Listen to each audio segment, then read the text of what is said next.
Okay, today we are starting with a new topic, that is center of mass. Now, what is the center of mass? First, let us define it. It is the fixed point at which the whole mass of the system may be supposed to be concentrated. मतलब क्या कह रहे हैं कि कोई भी body किसी भी तरह की अगर बॉडी है तो इसका जो पूरा मास है वो कहाँ पर कंसंट्रेटेड किया जाता है, कहाँ पर हम सपोज कर सकते हैं कंसंट्रेट। एक पॉइंट पर हम मान रहे हैं कि यहाँ पर पूरा मास कंसंट्रेट है, इस पॉइंट को हम सेंटर ऑफ मास कह रहे हैं, पूरे मास का सेंटर, इसको हम सेंटर ऑफ मास कह रहे हैं। अब ज़रूरत क्यों पड़ी सेंटर ऑफ मास की? बिकॉज एक आदमी था, ठीक है, अगर ये वॉक कर रहा है तो क्या होगा, ये हाथ भी हिलाएगा, ये पैर भी हिलाएगा, इसका सिर भी हिलेगा। सो इसके पूरे मोशन को डिस्क्राइब करना बहुत ही मुश्किल था, ठीक है, क्योंकि हाथ एक अलग ऑसिलेटरी मोशन चल रहा है, इस तरह ऑसिलेटरी मोशन इस तरह हो रहा है इसके हाथ का, ठीक है, पैर भी इसके ऑसिलेटरी मोशन कर रहे हैं एंड पूरी बॉडी इसका ट्रांसलेटरी मोशन कर रही है, तो it become very difficult. So what we have done in the initially हम लोग क्या कर रहे हैं, हम पूरी बॉडी को क्या मान ले रहे हैं, एक पॉइंट मान ले रहे हैं। अब उस पॉइंट को कहाँ पर मानते, इसके सिर में मानते या पैरों में मानते, चेस्ट में मानते, कहाँ पर मानते? तो वो उस पॉइंट पर मानना था जिसके about distribution of mass same हो, इसके ऊपर भी जितना मास है उतना ही मास नीचे को होना चाहिए था, ठीक है। तो ये पॉइंट जहाँ पर जिसके अबाउट पूरी बॉडी का डिस्ट्रीब्यूशन ऑफ मास सेम है उसको हम सेंटर ऑफ मास कहते हैं। For the human body what is that point? That is your novel point. जो आपकी नाभि है उसके आसपास ही सेंटर ऑफ मास होता है। कोई भी सिमेट्रिकल अगर बॉडी है तो इसका जो ज्योमेट्रिकल सेंटर होगा, इसके डायगोनल्स का जो पॉइंट ऑफ इंटरसेक्शन होगा वो ही इसका सेंटर ऑफ मास होता है, ठीक है। किसी भी सिमेट्रिकल बॉडी के लिए जो उसका सेंटर होगा वही उसका सेंटर ऑफ मास होगा। बट अगर बॉडी सिमेट्रिकल नहीं है तो उसका सेंटर ऑफ मास हमें पता करना पड़ेगा। अगर इस तरह की बॉडी है तो इसका इन सब का सेंटर ऑफ मास डिपेंड करेगा कि बॉडी का मास किस साइड ज़्यादा है।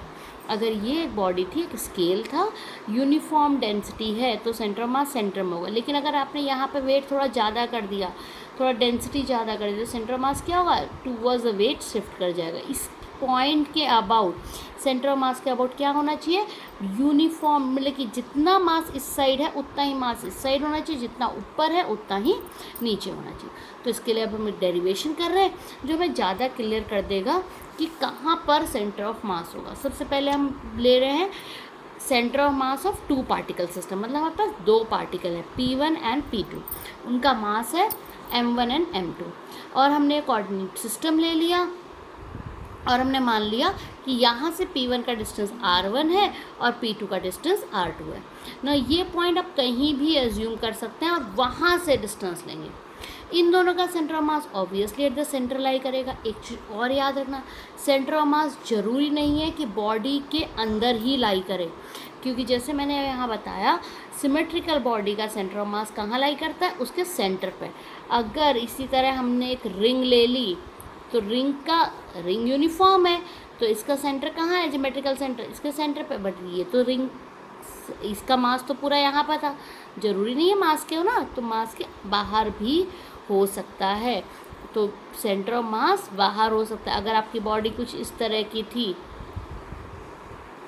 तो सेंटर ऑफ मास कहाँ हो सकता है, सेंटर ऑफ मास यहाँ पर भी हो सकता है, outside the actual mass of the body हो सकता है, ठीक है। अब इसके केस में बात कर रहे हैं, एक बॉडी ये है, एक बॉडी ये है, और हम मान के चल रहे हैं कि सेंटर ऑफ मास कहाँ पर है, इस C पॉइंट पे है, which is at distance of RCM from this origin. और इसका आंसर क्या निकलता है, इसका आंसर ये निकलता है, ठीक है। अब देखो क्या हो रहा है, फर्स्ट बॉडी पर टोटल फोर्स कितना लगेगा, फर्स्ट बॉडी पे जो फोर्स लग रहा है F12, that is the force on one due to the second body plus the external force acting on the first body. लेकिन फर्स्ट बॉडी पे जो फोर्स लग रहा है उसका फॉर्मूला तो ma होता है, तो मास of the first body into acceleration of the first body, ठीक है। Similarly on the second body, force on the second body due to the presence of first body plus the external force on the second body is equal to mass of the second body into the acceleration.